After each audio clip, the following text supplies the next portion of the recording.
comment s'en sortir? Ces questions nous amènent au deuxième mot à éclaircir, préalablement aux deux autres étapes de notre parcours réflexif, la résilience. Qu'est-ce que la résilience? Comme pour la définition du mot adversité, procédons par le détour de l'étymologie. Résilience vient du latin resilio, qui veut dire résistance, rebondissement ou saut. Alors j'ai été contente de voir que le terme saut est aïsé et comme un synonyme du terme résilience, parce que saut se dit en hébreu pétard. Et pétard se dit en latin pasqua. Et pasqua se dit en français Pâques. Ça veut dire que la résilience, ce n'est pas reprendre sa forme après avoir eu un choc. Pour nous chrétiens, on est résilient quand on est capable d'opérer un passage. On reviendra sur cela un peu plus loin. À l'origine, le terme résilience est employé dans le champ lexical des sciences physiques et désigne la capacité des corps, notamment la capacité des métaux, à absorber l'énergie provoquée par un choc avec un autre corps et à retrouver plus ou moins leur forme première. Ensuite, ce mot résilience a évolué et est entré dans le vocabulaire psychologique pour désigner la capacité des victimes de traumatisme à se reconstruire selon un processus qui passe par la reconnaissance et l'acceptation, puis par l'intégration et la guérison et enfin par la croissance et la création. Le Christ, modèle de notre résilience, c'est donc notre deuxième partie. Francis Bacon, un scientifique et un philosophe anglais, disait, je cite, l'Ancien Testament nous promet la prospérité et le Nouveau Testament l'adversité. Il a raison en ce sens que dans l'Ancien Testament, Dieu promet essentiellement à ses élus ses bénédictions de l'accord. En disant cela, on pense aussitôt à Abraham. Et Dieu lui dit, lors de son appel, en Genèse 12, je te bénirai, je rendrai grand ton nom, et tu deviendras une bénédiction.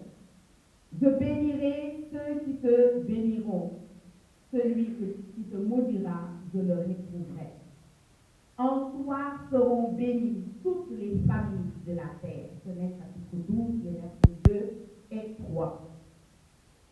Oui, Francis Bacon a raison. L'Ancien Testament nous promet la bénédiction. Quand Dieu promet la bénédiction, celle-ci prend les formes suivantes. Habiter le pays qu'il nous donne en paix. Voir se multiplier les fruits du ventre de ses femmes, du ventre de ses troupeaux et du ventre de sa terre. En cela, le psaume 143, les versets 13 à 15, est paradigmatique d'une telle bénédiction, d'un tel bonheur. Je cite, que vos fils soient pareils à des plantes bienvenues dès leur jeune âge. Que nos filles soient pareilles à des colonnes sculptées pour un palais. Que nos greniers soient remplis, débordants, regorgeants de biens. Que nos troupeaux par milliers et par myriades emplissent nos campagnes. Que nos vassaux nous restent soumis. Plus de défaites, plus de brèches dans nos murs et plus d'alerte sur nos places. Heureux le peuple ainsi comblé, heureux le peuple qui a pour Dieu le Seigneur. Alors, ce psaume 143 révèle dans la mentalité juive c'est quoi la bénédiction que Dieu promet. Quand on dit que nos fils soient pareils à des plantes bienvenues dès leur jeune âge, que nos fils soient pareil à des colonnes sculptées pour un palais, on est en train de souhaiter une descendance nombreuse. Quoi de plus étonnant dans un contexte vétérotestamentaire où la première bénédiction divine est liée à la fécondité. Elle est adressée à Adam et Ève, Dieu les bénit et leur dit soyez féconds, multipliez-vous, remplissez la terre. Et la bénédiction d'Abraham, Dieu lui dit lève les yeux au ciel. Et on comprend quand Dieu dit cela que c'est au cœur de la nuit que Dieu appelle Abraham, c'est au plus profond de l'obscurité que Dieu lui fait l'étoile. Pourquoi? Parce que ce n'est que la nuit qui est possible de regarder l'étoile. Or Dieu dit à Abraham lève les yeux au ciel, compte les étoiles si tu le peux. Ainsi sera ta descendance. Et à plusieurs reprises, à plusieurs nuits du cheminement d'Abraham, Dieu reprend cette même bénédiction. Donc, on ne peut pas refuser l'adversité. On ne peut pas toujours préférer la prospérité. Parce qu'il y a une fécondité, il y a une bénédiction dans l'adversité. Le psaume 143 continue en disant que nos greniers soient remplis, débordant de biens. Que nos troupeaux remplissent le pays par milliers et par milliards. On est en train de souhaiter l'abondance de troupeaux à une population qui est essentiellement nomade. Donc l'abondance de richesses matérielles. Quand le même psaume continue en disant que nos bateaux nous restent soumis, qu'il n'y ait plus d'alerte sur nos places, qu'il n'y ait plus de brèches dans nos murs, cela renvoie à une paix politique. D'accord? Parce que ça veut dire que nous remporterons des victoires et que jamais nos bateaux, ceux que nous avons soumis, ne réussiront à se révolter et à reprendre leur indépendance.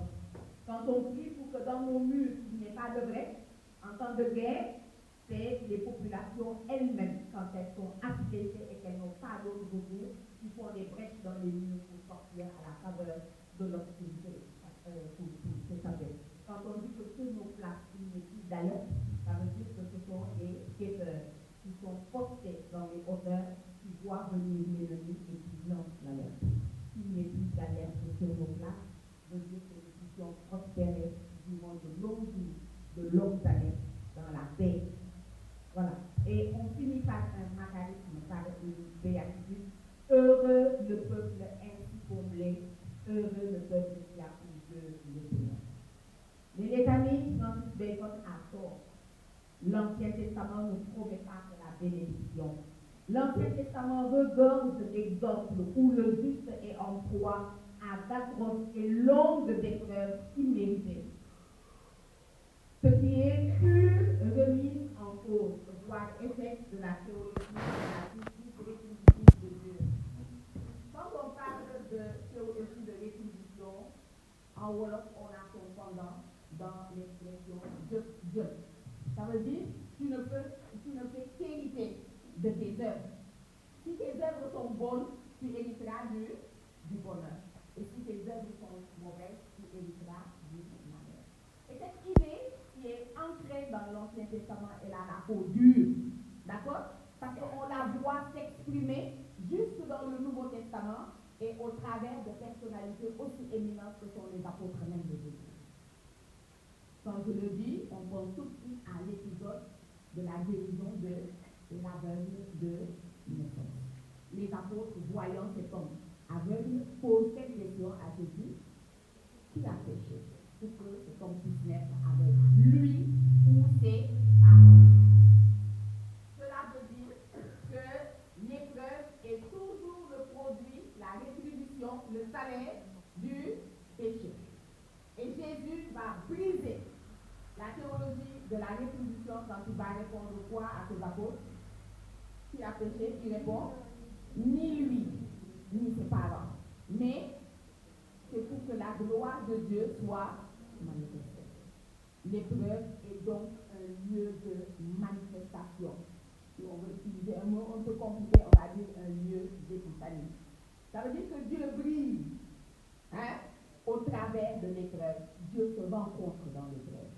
Et il est vrai que le juste Job frappait des pires épreuves. Quelles sont les épreuves de Job? Ben, on peut vérifier, si la Bible. Quelles sont les épreuves qui ont frappé Job? La première lettre. Verset donc tout court. La première épreuve de Job, c'est le deuil. Il a perdu qui? Tous ses enfants le même jour. C'est tout ce qu'il a perdu? Quoi d'autre? Il a perdu tout son bétail. Quoi d'autre? Toi, on n'a pas la même vie. Est-ce que Job a perdu d'autres? Toujours le même jour. Tous ses serviteurs. D'accord? Job était tranquillement assis chez lui quand un de ses serviteurs vient lui dire: tous tes enfants étaient réunis dans une maison, ils étaient en train de faire la fête. La foudre est tombée sur cette maison, moi seul en ai échappé pour venir te le raconter. Celui-ci n'avait pas encore fini de parler qu'un autre vient lui dire: tous ces troupeaux, et on sait que Job possédait des chameaux, des bœufs, des brebis, des chevaux, des chèvres. Et on lui dit: toute la foudre a frappé, tous tes troupeaux et tes serviteurs, moi seul j'en ai échappé pour venir te le dire. Et Job a fait quoi? Qu'est-ce qu'il a fait à ces deux canons? Job a déchiré ses vêtements, ce qui est signe pour le but de deuil. Job s'est assis sur un tas de cendres. Et Job a mis cette cendre sur sa tête. Et Job a dit: nu, je suis sorti du sein de ma mère. Et nu, j'y retournerai. C'est le Seigneur qui a donné, c'est le Seigneur qui a, que le nom du Seigneur soit. Et alors dans le ciel, il s'est produit quelque chose. Dieu a regardé l'adversaire. Adversaire et adversité, c'est des mots de la même famille. Dieu a regardé l'adversaire et lui a dit: c'est en vain que tu m'as excité contre lui. Regarde-le. Il n'a pas péché. Et le diable ne se sent pas vaincu. Le diable va dire à Dieu: mais qu'est-ce qu'un homme ne donnerait pas pour sa propre santé? Permets que j'avance la main et que je touche à ta santé et tu verras qu'il ne te maudira pas en face. Et Dieu lui dit: soit. Alors quand Dieu dit soit, c'est terrible. Parce que ça veut dire que Dieu ne veut pas qu'on soit éprouvé, mais Dieu permet qu'on soit éprouvé. Il faut toujours faire la différence entre volonté et permission divine. D'accord? Et alors un ulcère malin va frapper Job, du sommet de sa tête jusqu'à la plante de ses pieds. Et Job n'aura pas assez de ses ongles pour se gratter. Job va user d'un tesson de poterie pour pouvoir se gratter.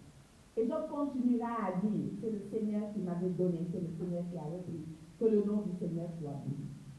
Et la femme de Job ne comprend pas une telle fidélité dans l'adversité. Elle lui dira: maudit Dieu et meurt. Et Job lui dira: femme, tu parles comme une insensée. Jusqu'ici, nous avions accepté le bonheur comme un cadeau. Pourquoi n'accepterions-nous pas le malheur comme un cadeau? Les amis, Job a dit que le bonheur est un cadeau. Job a aussi dit que le malheur est un cadeau. Et qu'un cadeau ne se refuse pas. Encore plus quand ce cadeau vient de Dieu. Parce que tout est grâce. C'est facile de répéter ça quand tout va bien. C'est pas vrai? Tout est grâce. On le dit volontiers quand tout va bien. Mais quand tout va mal, et qu'on dit tout est grâce, ce sont des paroles de grâce qui creusent en nous une béance qui va être remplie par la grâce de Dieu.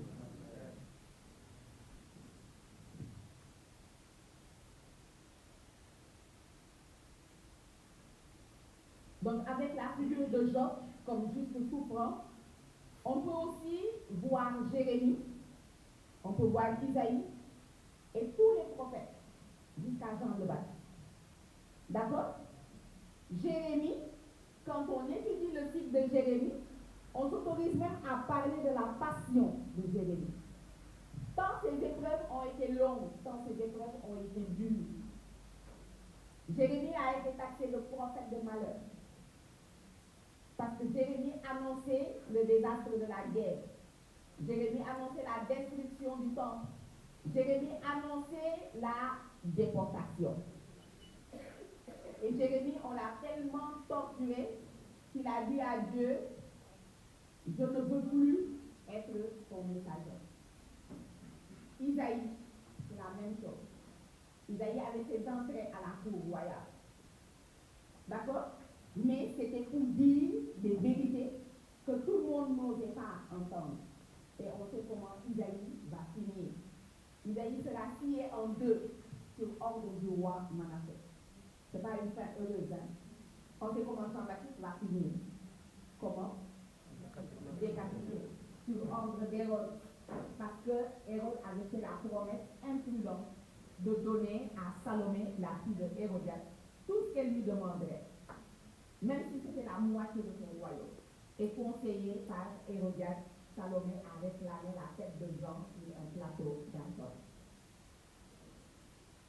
Jésus a même pu dire, Jérusalem, Jérusalem, toi qui tues ceux qui te sont envoyés et qui massacres tes prophètes. Quand on dit massacre, on comprend que les prophètes meurent et de mort violente. D'accord? On a aussi à l'esprit les 4 poèmes qu'on appelle les 4 chants du serviteur souffrant qu'on retrouve dans le livre de quel prophète? Isaïe.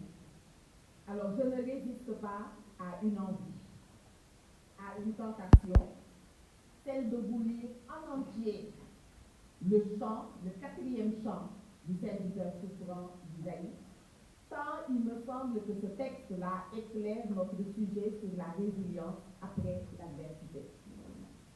Tant également que ce texte, j'en ai l'intime conviction, est puissant pour guérir intérieurement des cœurs blessés. Et c'est une conviction qui ne vient pas d'un apprentissage intellectuel, mais qui vient d'une expérience personnelle. Et c'est à l'issue de cette expérience personnelle que le jour du vendredi saint est devenu pour moi le jour que je préfère dans toute la liturgie. Tant j'ai reçu une énorme guérison intérieure pendant la célébration de la parole qui suit le chemin de croix vivant le vendredi saint. Alors je m'en vais vous lire ce passage. Qui aurait cru ce que nous avons entendu? Le bras puissant du Seigneur, à qui s'est-il révélé? Devant lui, le serviteur a poussé comme une plante chétive, une racine dans une terre aride. Il était sans beauté qui attire nos regards, sans aspect. Son aspect n'avait rien pour nous séduire. Méprisé, abandonné des hommes de douleur et familiers de la souffrance, il était pareil à celui devant qui on se voile la face. Et nous l'avons méprisé, compté pour rien. En fait, c'était nos souffrances qu'il portait, nos douleurs dont il était chargé. Et nous pensions qu'il était frappé, meurtri par Dieu et humilié. Or, c'est à cause de nos révoltes qu'il a été transpercé, à cause de nos fautes qu'il a été broyé. Le châtiment qui nous rend la paix a pesé sur lui, et par ses blessures, nous sommes guéris. Nous étions tous errants comme des brebis, et chacun suivait son propre chemin. Mais le Seigneur a fait retomber sur lui nos fautes à nous tous. Maltraité, il s'humilie, il n'ouvre pas la bouche. Comme un agneau conduit à l'abattoir, comme une brebis muette devant ses tondeurs, il n'ouvre pas la bouche. Arrêté, puis jugé, il a été supprimé. Qui donc s'est inquiété de son sort? Il a été retranché de la terre des vivants, frappé pour les péchés de son peuple. On a placé sa tombe avec les méchants, son tombeau avec les riches. Et pourtant, il n'avait pas connu de violence. On ne trouvait pas de tromperie dans sa bouche.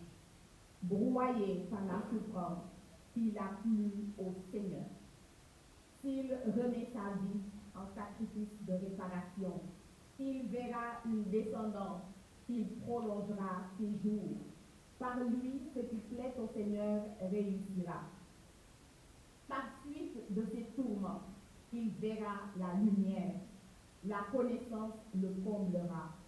Le juste, mon serviteur, justifiera les multitudes. Il se chargera de leurs fautes. C'est pourquoi parmi les grands, je lui donnerai sa part.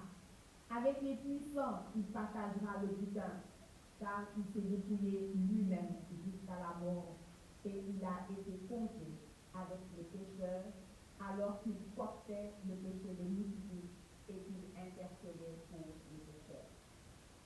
Dans le livre des Actes des Apôtres, que certains ont proposé d'appeler le livre des Actes du Saint-Esprit, le diacre Philippe est poussé par le Saint-Esprit à se rendre sur la route de Gaza. Il était environ midi et cette route était déserte. Philippe obéit et alors qu'il attend, il aperçoit au loin un char et le Saint-Esprit de lui dire « rattrape ce char ». Philippe court et arrive à hauteur du char. Il peut alors entendre son occupant qui est en train de lire à haute voix la parole du prophète Isaïe, celle-là même que nous venons de proclamer. Isaïe 53, les versets 1 à 12.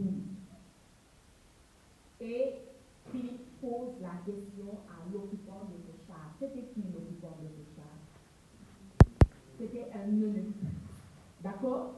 Un ministre fonctionnaire de la reine d'Éthiopie, Candace. Philippe est gonflé.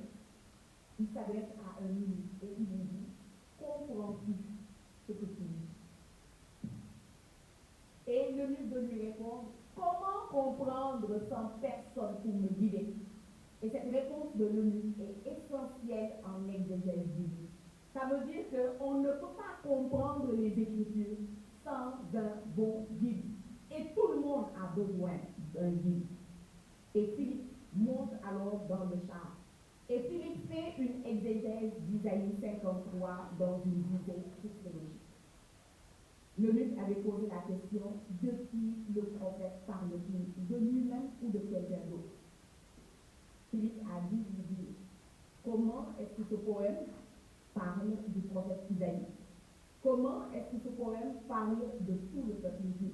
Mais surtout, comment est-ce que ce poème parle de Jésus-Christ dans la dimension de sa passion? Et lorsqu'il dépasse un cours d'eau, l'eunuque dont le cœur avait été touché dira à Philippe, voici de l'eau, qu'est-ce qui empêche que je sois baptisé? Et il recevra de l'eau. Et on nous raconte ainsi peut-être l'un des premiers baptisés de la terre d'Afrique. Ok? Jésus a subi, selon Isaïe 53, un énorme traumatisme, le traumatisme de sa passion. Ce traumatisme est fait de plusieurs et terribles adversités. En premier, l'adversité de sa trahison. Peut-être que parmi les frères et sœurs qui sont présents, certains ont été trahis par un bon ami. Jésus avait des milliers de disciples. Et c'est parmi ces milliers de disciples qu'un jour, après avoir prié toute la nuit sur une montagne, il est descendu de la montagne. Et parmi tous ces disciples, il en a choisi une pour être avec lui et ensuite pour les envoyer partout où lui-même devait aller. Je suis en train de vous dire ça pour que vous puissiez mesurer la profondeur des liens qui liaient Jésus à chacun des 12 apôtres. Judas n'était pas un quelconque parmi les 12. Tout au long du dernier repas du jeudi saint, Jésus appelle Judas mon ami.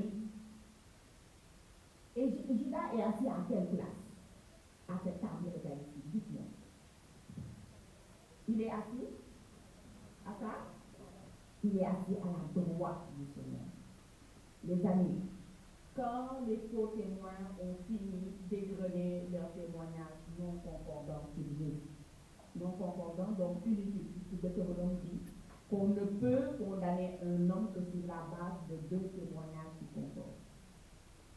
Quand le grand prêtre s'est rendu compte qu'on perdait notre temps avec cette fausse stratégie-là, il s'est levé lui-même au milieu de la tombe. Il s'est adressé à Jésus, il a dit, c'est pas Dieu de nous dire, est-ce que tu es le Fils de Dieu? Jésus a répondu quoi?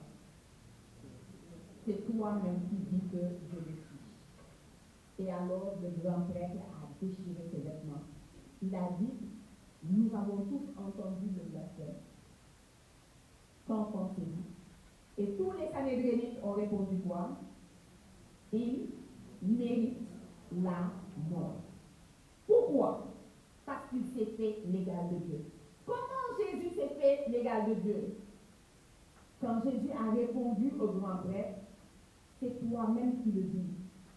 Une manière de dire oui, je suis le Fils de Dieu. Et il a ajouté, et désormais, vous verrez le Fils de Dieu siéger à la droite de la puissance et venir avec les anges de Dieu sur le milieu du ciel. Vous verrez le Fils de Dieu siéger à la droite de la puissance.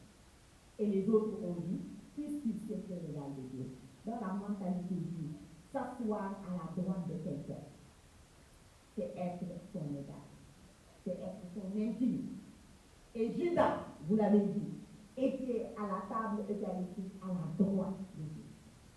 Et on en a la preuve, puisque Jésus prend la bouchée et qu'il lui donne directement à la bouche. Il faudrait donc corriger toute l'iconographie chrétienne. Parce que quand on nous montre le dernier repas de Jésus sur les icônes, Judas, vous les reconnaissez comment? Je suis sûre que dans vos salles à manger, vous avez cette table eucharistique, non? Comment on reconnaît Judas sur cette image? Il est toujours au bout de la table. Et alors que tout le monde regarde Jésus, lui, il regarde dans un autre sens. Et il tient dans la main quoi? Le prix du sang. La bourse qui contient les pièces d'argent que les membres du Sanhédrin lui ont remis pour son forfait, pour sa trahison. Ils lui ont remis le prix d'un esclave en Israël. Et Judas jettera dans le trésor du temple cette somme en disant ses péchés, en livrant le sang innocent. Les prêtres diront, il ne convient pas que cet argent soit versé au trésor du temple, puisqu'il est le prix du sang. Et ils achèteront avec le champ du potier, qui se nommera désormais le champ Akeldama, ça veut dire le champ du sang. Et après y avoir enterré Judas, ce champ qui sera aujourd'hui fait à Jérusalem comme cimetière de Bethléem. Judas était à la droite de Jésus.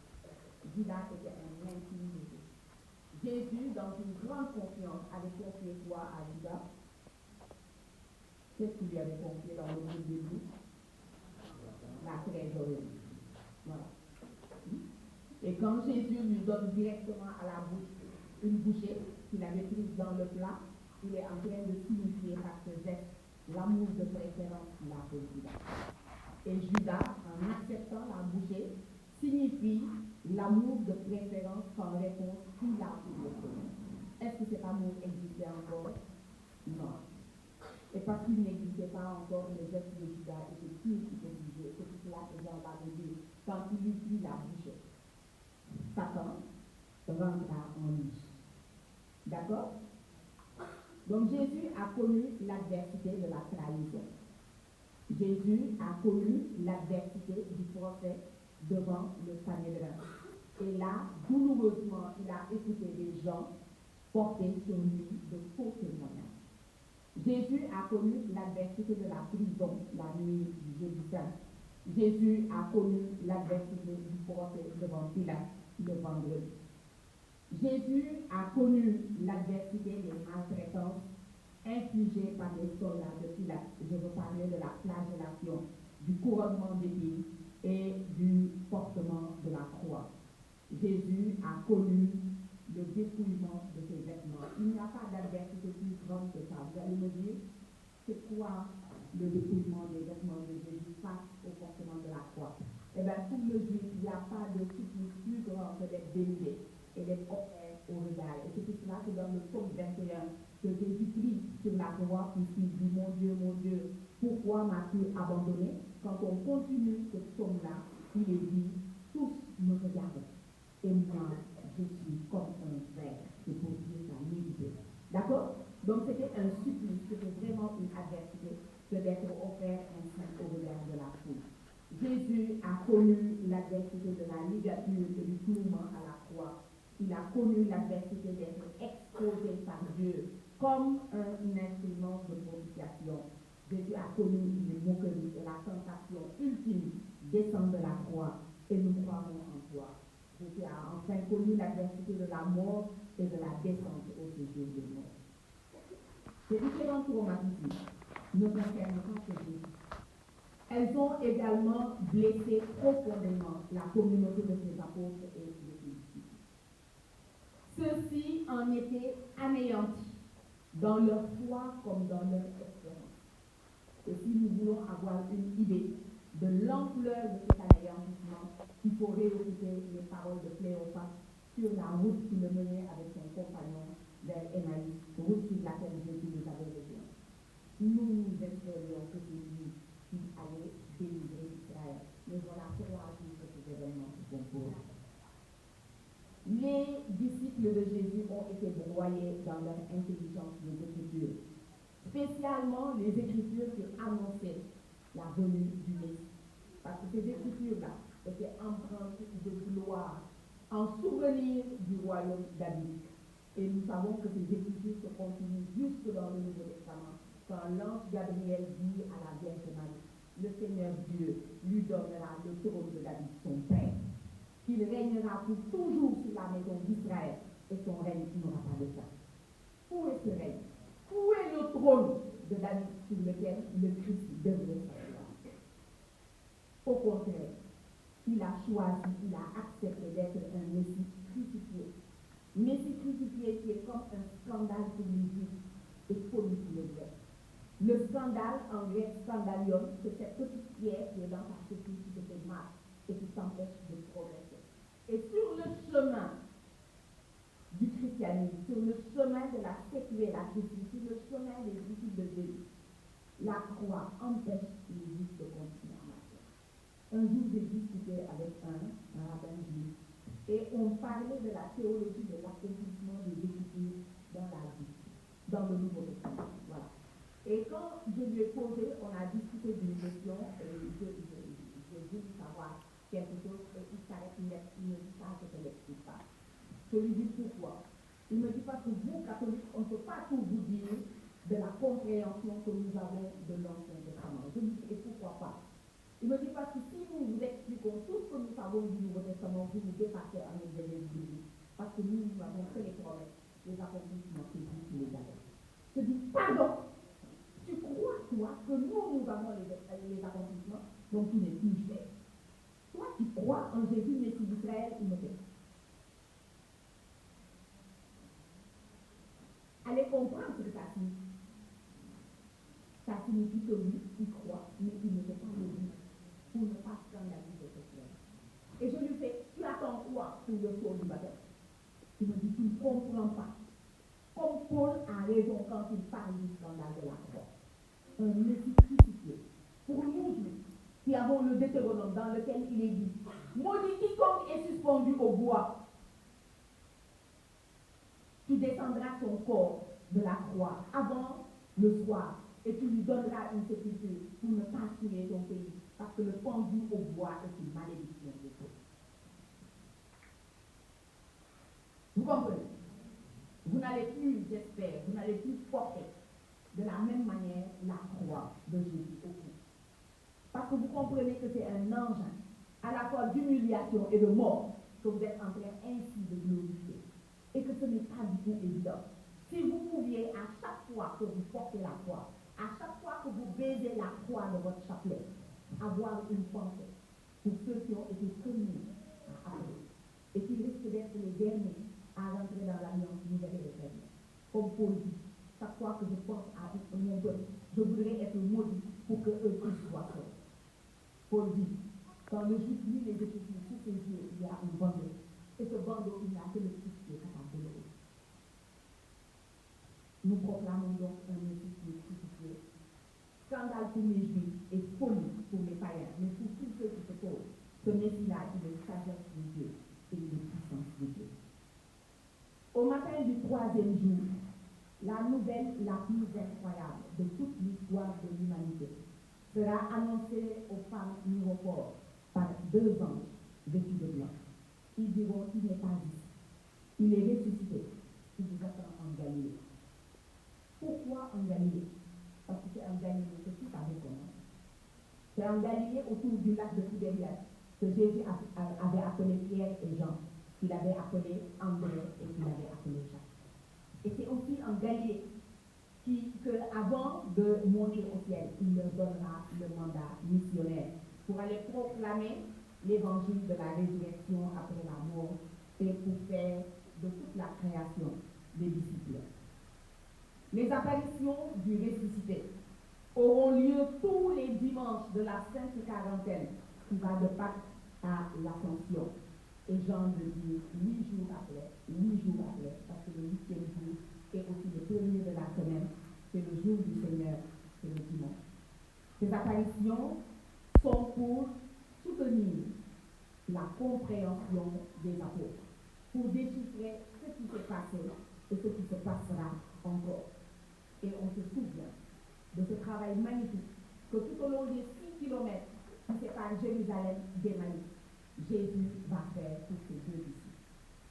Il va partir de Moïse et les prophètes et il va leur annoncer tout ce qui le concernait afin qu'ils cessent d'être troublés. D'accord? Et Jésus va finalement entrer avec eux dans la maison. Et il va refaire le geste de la fraction du pain. Alors leurs yeux s'ouvriront et ils le reconnaîtront. Et aussitôt après, ils prendront le chemin inverse, mais pas selon la même allure. Imaginez comment ils traînaient les pieds en allant à Emmaüs. Imaginez comment ils devaient courir sur le chemin qui les menait à Jérusalem pour pouvoir dire aux apôtres ce que eux ils ont vu sur le chemin et dans la maison. Mais ils n'ont même pas le temps d'expliquer que les apôtres vont lui dire oui, on sait, il est apparu à Simon. D'accord? Arrêtons-nous en particulier sur l'apparition du ressuscité à Saint-Thomas. Pourquoi? Parce qu'on a dit être résilient, c'est reprendre sa forme initiale après un choc. Et on comprend que quand un chrétien vit la résilience, il ne reprend pas une forme initiale, mais il est glorifié. Pourquoi? Parce que c'est un Seigneur glorifié qui, 8 jours après, rejoint les apôtres dans le cénacle alors que toutes les portes et toutes les fenêtres étaient. Et il va dire, avance ta main, Thomas. Touche du doigt mon côté. Et maintenant, cesse d'être incrédule et deviens croyant. Et Thomas va dire la confession de foi la plus extraordinaire qu'un homme puisse dire devant un autre homme. Thomas a vu un homme. Et Thomas est tombé à genoux et il a dit, mon Seigneur et mon Dieu, devant un homme. D'accord? Mon Seigneur et mon Dieu. Pourquoi? Qu'est-ce que Thomas a vu, les amis? Thomas a vu un côté transversé et Thomas a vu des mains clouées. Bon sang, pourquoi a-t-il fallu qu'après avoir vaincu la mort, qu'après avoir ramené avec lui la clé du séjour des morts, pourquoi a-t-il fallu que le ressuscité garde les marques infamants de sa passion? Pourquoi? Est-ce que les clés n'auraient pas pu se refermer? Pourquoi a-t-il voulu revenir avec les films à votre avis? Pour 2 raisons. La première, c'est pour nous convaincre de l'historicité de la passion. Ce n'était pas un rêve, ce n'était pas du blabla. Jésus a réellement été supplicié. Et c'est le supplicié qui a surgi du tombeau. La deuxième raison, c'est parce que Isaïe avait dit, dans le 4e chant du serviteur souffrant que nous avons lu, dans ces blessures, nous avons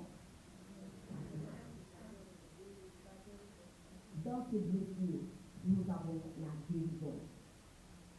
Ce qui nous amène donc à la 3e et dernière partie de cette réflexion, la résilience spirituelle du chrétien ou la résilience spirituelle des communautés chrétiennes. Cette résilience est un chemin avec plusieurs étapes, dont je pense la première est l'acceptation du traumatisme. Les psychologues le disent, le malade le plus difficile à guérir, c'est celui qui est dans le déni, celui qui refuse ce qui lui est arrivé, qu'il ne veut pas l'accepter, qu'il ne veut pas le voir. D'accord? Donc l'acceptation est la première étape de ce chemin. Et ça, pour toutes les souffrances, qu'elles soient physiques, qu'elles soient spirituelles, qu'elles soient morales.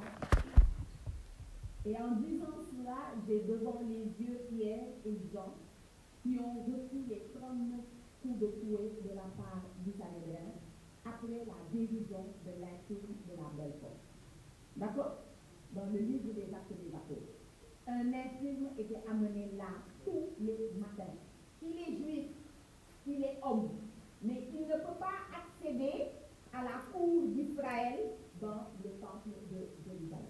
Pourquoi? Parce qu'il a été dit depuis David que les aveugles et les estropiés n'entreront pas dans le temple du Seigneur. Voilà. Tous les matins, il était déposé là comme un paquet et il demandait le nom. Quand ce matin-là, Pierre et Jean montent pour la prière de la 9e heure, Pierre nous dit, regarde-nous. Et cet homme les regarde avec l'espoir de recevoir beaucoup. Et il est déçu d'entendre certainement Pierre dire, je n'ai ni or, ni argent. Mais Pierre ne s'arrête pas là. Il dit, au nom de Jésus, lève-toi et marche. Et pour la première fois de sa vie, cet homme peut pénétrer dans la cour d'Israël. Cet homme fait pire. Il accompagne Pierre et Jean arrêtés juste dans la salle du Sanhédrin, là même où la condamnation à mort de notre Seigneur Jésus avait été décidée. Et les membres du Sanhédrin, pour intimider Pierre et Jean, pour leur interdire de dire le nom, ils vont ordonner qu'ils soient flagellés. Ils ne se rendent même pas compte de l'ironie de leur décision. Ils veulent interdire les apôtres de prononcer le nom. En hébreu, ça se dit Hachem. Et Hachem, c'est un nom d'Adonai. Donc quand ils disent, nous ne voulons plus entendre le nom, ils sont en train de confesser que Jésus-Christ, il est je suis. Il est Adonai. Et quand on va leur donner ces 39 coups de fouet, ce n'est pas de la rigolade, hein, parce que les instruments de la flagellation, c'était des lanières en cuir. Et le bout de ces lanières était terminé par des crochets de fer. Imaginez la chose. Quand ils remettent leurs habits, tous les deux, ils disent, nous sommes heureux d'avoir été estimés dignes de souffrir pour le nom. Et nous sommes heureux d'avoir été estimés dignes de souffrir pour le nom. Et quand ils rentrent à la communauté et qu'ils expliquent aux membres de la communauté ce qui vient de se passer, les gens ne font pas d'exception. Ils ne fuient pas pour aller se mettre à l'abri. À ce moment-là, tous les disciples se lèvent, parce que debout c'est la position du vivant. Ils se tiennent par la main et ils disent, manifeste-toi, donne-nous de l'assurance, considère leurs menaces, étends ta main, Seigneur, qui se produisent des guérisons et des signes par le saint nom de Jésus-Christ et l'endroit où ils étaient à trembler. Et de nouveau, ils ont été remplis du Saint-Esprit et ils sont sortis et ils ont rempli Jérusalem de leur message.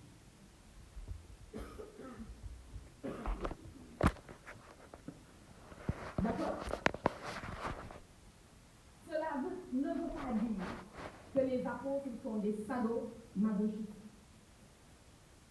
C'est une maladie mentale dans laquelle on aime la souffrance. Ce n'est pas parce qu'ils aiment la souffrance qu'ils disent nous sommes heureux d'avoir été estimés dignes de souffrir pour le nom. C'est parce qu'ils aiment les fruits spirituels que cette souffrance-là rapporte pour eux et pour le monde et pour nous. S'ils avaient fui cette souffrance-là, peut-être qu'aujourd'hui, ce matin, nous ne serions pas là en train de parler de notre Seigneur.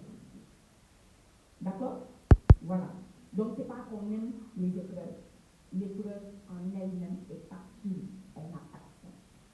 Mais on aime ce que peut produire l'épreuve à partir du moment où on l'accueille, où on l'accepte. On a dit que l'acceptation, c'est la première étape de ce chemin de résilience spirituelle. La deuxième étape, c'est l'intégration de cette épreuve. Quand je dis intégrer, c'est accueillir à l'intérieur de soi. Jésus avait intégré son épreuve. Il avait dit, vais-je refuser la coupe que le Père m'a donnée à boire? À Gethsémani, Jésus avait prié en disant, Père, s'il est possible, éloigne de moi cette coupe. Cependant, que ce ne soit pas ce que je veux, mais ce que toi tu veux, qui s'accomplisse. N'oublions pas que Gethsémani veut dire pressoir à huile. C'est là que notre Seigneur a été pressé. C'est là qu'il a donné, comme un olivier, son huile. Ce jardin-là de Gethsémani rappelle un autre jardin à l'aube de l'humanité, le jardin d'Éden. Alors qu'à Éden, Adam avait dit non. À Gethsémani, le nouvel Adam dit oui. Alors que le nom du premier Adam avait plongé toute l'humanité dans le péché et dans le refus de la souffrance qui naît du péché, le nouvel Adam, lui, par son oui, plonge toute l'humanité dans la grâce de Dieu. La troisième étape pour la guérison intérieure, pour la résilience spirituelle, c'est l'oblation, c'est l'offrande. Il faut offrir le traumatisme comme un sacrifice d'expiation, comme un sacrifice de réparation. Entendons-nous bien, quand on parle d'oblation, quand on parle de sacrifice, on n'est pas en train de parler d'une souffrance méritée, celle qui naît par notre propre faute. D'accord? On est en train de parler de la souffrance du juste, de celle qui nous tombe dessus, alors qu'on n'a rien fait pour la mériter. D'accord? Cette épreuve-là, elle est absurde en elle-même. Elle est dénuée de sens. Et sens est à entendre ici comme signification et comme direction. Ça n'a pas de sens. Ça n'a pas de signification. Je ne sais pas à quoi est-ce que ça me mène. Et on pose la question, pourquoi? Eh bien, il ne faut pas poser la question pourquoi. Du moins, quand on écrit pourquoi en un seul mot. Mais il faut poser la question pourquoi écrit en deux mots. Ça veut dire en vue de quoi. Et c'est la question du sens, c'est la question de la direction, c'est la question de la fécondité de l'épreuve. L'épreuve en elle-même ne peut que nous dépouiller, nous broyer, nous diviser et même nous vaincre. Mais lorsqu'elle est accueillie, lorsqu'elle est intégrée, lorsqu'elle est offerte à Dieu, l'épreuve devient utile et féconde. L'épreuve est changée en grâce, en bénédiction, en opportunité. C'est pour cela que, comme dit Francis Bacon, le Nouveau Testament nous promet l'adversité. Saint Augustin disait, si Dieu permet le mal, c'est parce qu'un plus grand bien peut en surgir. Si le monde pense qu'après l'adversité, il est possible de guérir et de redevenir comme avant, l'espérance chrétienne, elle, nous apprend que l'adversité nous fait grandir, l'adversité nous fortifie, l'adversité nous parfait, l'adversité nous fait advenir à ce que Dieu veut que nous soyons. Et c'est là l'appel que, depuis Abraham, Dieu continue à lancer à tous ses élus. Lève le rat. Dieu avait dit à Abraham, va, mais va pour toi-même, va dans ton propre intérêt. Et le rat de Dieu aussi, va vers toi-même. Va vers le surgissement de l'être parfait qui me glorifie, que je veux que tu deviennes. Et cela passe par la croix. Et c'est pour cela que la croix ne peut pas être évacuée du chrétien. Et c'est pour cela qu'il faut préférer l'évangile de l'adversité à l'évangile de la prospérité.